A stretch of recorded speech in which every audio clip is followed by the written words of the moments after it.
when you're attacking Trump, you're attacking real estate. What would make you go and invest in New York? Political climate right now is that this is an agenda being pushed against them. That's what's really taking people off. And then you tie that into New York real estate.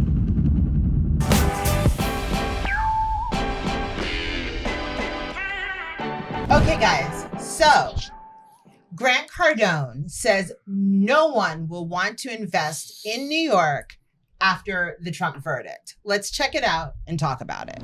Grant, you will no longer be doing business in New York City because of Trump's guilty verdict. Tell me more, please.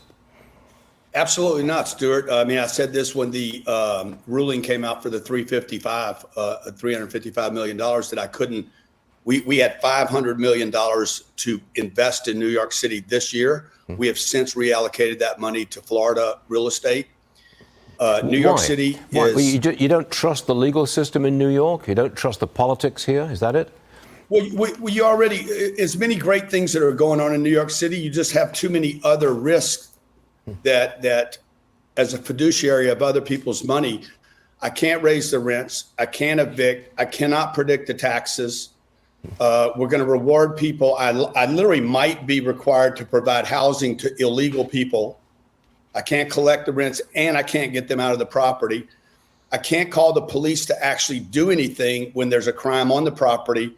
If I can't collect my rents, I don't know what my expenses are going to be. Why would I do business there? And after yesterday's ruling, I don't want to go to jail.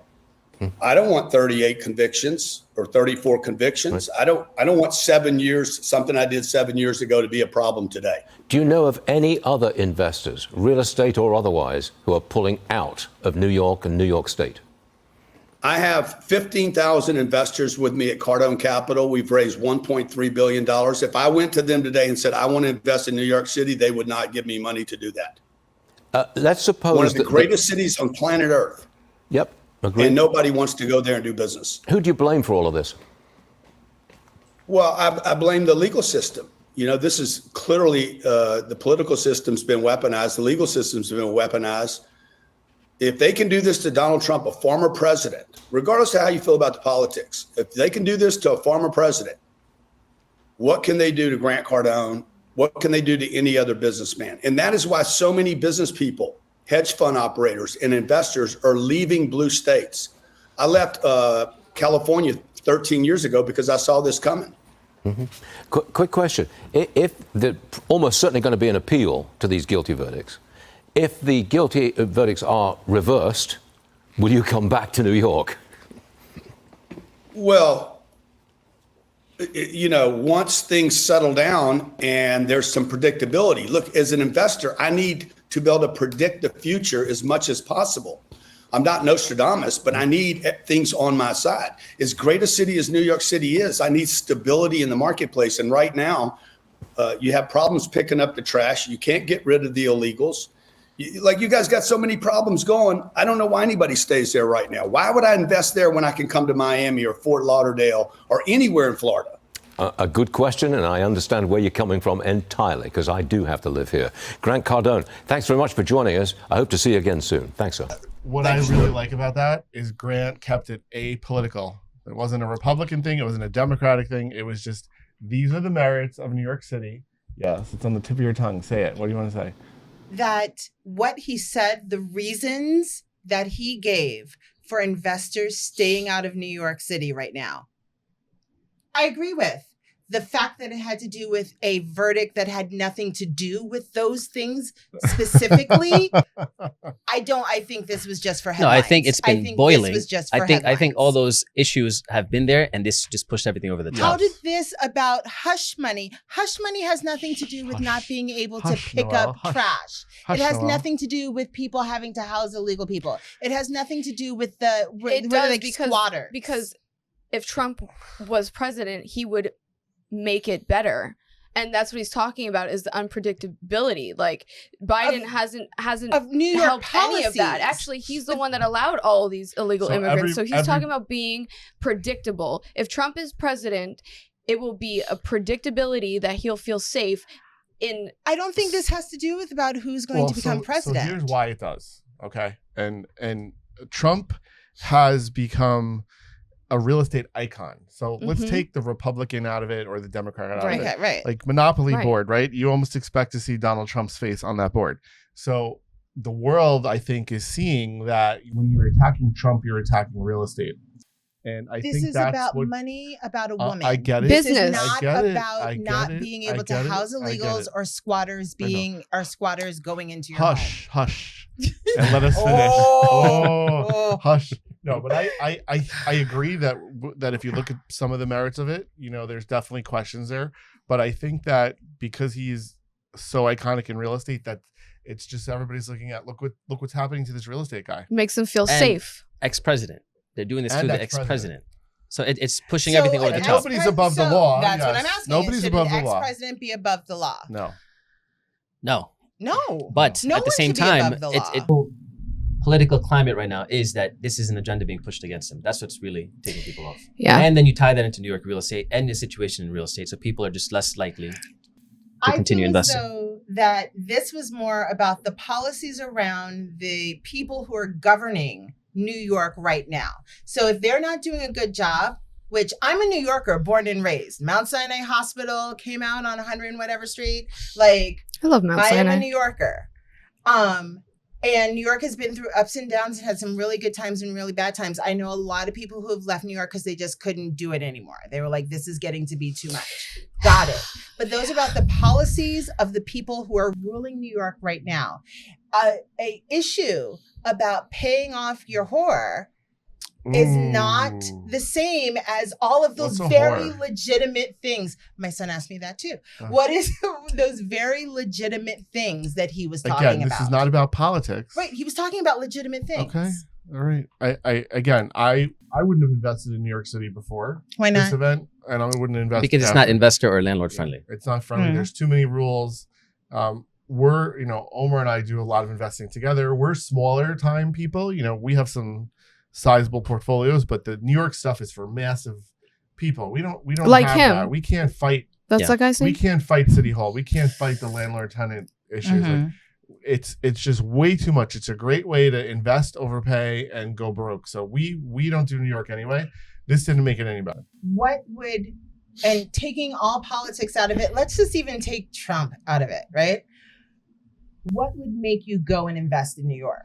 And what parts of New York? I mean, are we talking Manhattan or are we talking all 5 boroughs? So for me, it would be if the investors and the people that live there that actually own properties and invested were treated the same way that the renters were treated. If everybody was treated equally with the same amount of respect, same requirements for payments. I'm not talking about, the mom with 2 kids whose husband passed away and she needs help. I'm not talking about her. I'm talking about the regular people that just take advantage of rental situations.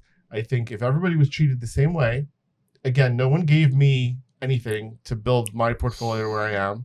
Yeah, I had an education, but other than that, I had to do it all on my own. I had no mentors, I had no teachers. So I think everybody is created equal in that respect. And I feel like if everybody was treated equally there, that would be a reason for me to go to New York City. What's going to make you go to New York? If I could buy a skyscraper to begin with. But I think for the most part, everyone views New York the same as some parts of New Jersey. It's not landlord friendly. There's a lot of regulations against landlords and property rights in general. So it's just not a favorable position to be in. You can't evict tenants in a reasonable time.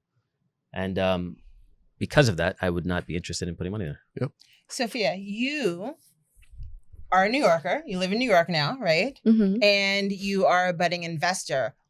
What climate would there have to be to make you want to invest in New York? Because you've been looking at places here in Jersey, but what would make you look in New York, and what areas of New York would you, if you could, would you actually invest in? I feel like I would probably go further out, like by Long Island, like Mhm. Queens, Long Island, like we just had the episode. There's too many floods, sewer baggage, like all that. So that turned me off from even thinking about like buying a building or buying a lot in New York. Like, Yeah. but I think the renters thing that you guys are afraid of might be like, I don't think that's gonna be in play for a long time. Like being able to evict people. Like, do you think that's gonna be like a long time thing, or they're gonna change it? forever. Yeah. It's like that in New Jersey too. Is it really? It is. There are scenarios I've heard of people going in, first-time investors, buying a 6-unit building. Yeah. They have 1 or 2 tenants in there that all of a sudden come up with some hardship claim, and they don't pay their rent for 12 months. Now imagine you saved up and scraped all your money to come to New York and buy your first investment property, and you did everything right, and then you got 1 or 2 horrible tenants that could give a crap about you. I feel like and those they laws take are it, going to change soon. but they No. haven't. They go based on No? states. So And I don't think the people who are making the laws in New York are being replaced anytime soon. Are there? Adams, is he being replaced? I don't know. I think What's that her name? everybody The just needs to treat governor? everyone I with don't know the if same she's being respect, and I don't think that replaced. the real estate owners of New York City are getting treated the same way as the tenants are. And I'm pro tenant, I'm pro investor, I'm pro fairness, but I don't see how, if a landlord's doing everything the right way, there should be no way that tenant could stay there for 12 months without paying. I agree. That's just unacceptable. And another way I would invest is probably business, not necessarily like Mm. a house or So you'd open a business. residential. Like it would probably be more business.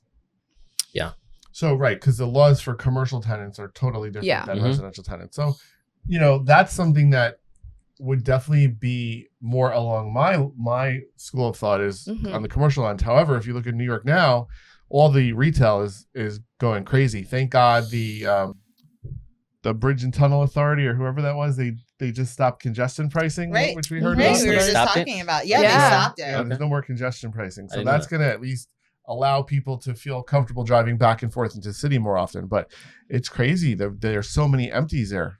So many So many. empties everywhere. So I want to know from you guys, and I have a similar but separate question for you, Sophia. Where should we be investing? If we're not going to invest in New York, if New York is off the table for the reasons that Grant Cardone laid out, nothing to do with Trump, reasons Grant Cardone laid I'm out, sorry, we didn't hear that.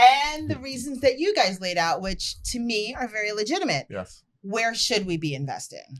So you know what I like? I like value-added communities that are growing, where people are moving into. Like, give me an example. Hoboken. Hoboken, I feel like it's at the end of where it is, or it's at the higher level. But yeah, Hoboken was that years back. I think farther off parts of New Jersey or maybe Connecticut, or there's all different parts of the country that have these things where they're around a large urban center, and people are starting to go to those areas. Maybe look at places that are well situated on a transit-oriented Mm-hmm. line, and that were at one time a hot place and then died for some reason, and look at those things. Omar? I think the same answer applies regardless of the state. You invest where you can, and that usually starts out locally. So you may have great neighborhoods that are in South Jersey, but are you really going to be able to go out there and put your money into it, manage it? Probably not. So I think investment starts local, regardless of the state. You can't just go into a different state and start investing if you're beginning. And the deal structure, analysis, everything applies locally the same way it does out of state. You're a So, numbers man. Yeah. So my sort of different question for you, Sophia, is with you starting to look at investing, where does your heart want you to invest? Where are you like, Florida. Florida. Ooh. Florida, Miami, Fort Lauderdale, like that man said, Fort Lauderdale, Orlando, Miami. We want to open an office in Florida. We We do. just opened our school in Florida. We so did. It's a really yeah. good place to Awesome. be. There you go. You can buy an office building for us to open our school I've and been our looking. I development. was looking last time. There's so many like downtown, like, but I was downtown Miami looking. I like Miami. I like the Art Deco buildings in Miami. Yeah, Very no, good. it's booming. Yeah. So we know that we're looking for added value communities, preferably local, Mhm. and really preferably in Florida. That's the yeah. dream, though. That's the dream. Living the dream. And not in New York City. and not in New Yes. York City. Thanks for watching this episode. Now don't forget to like, subscribe, and leave a comment. And we'll see you next time.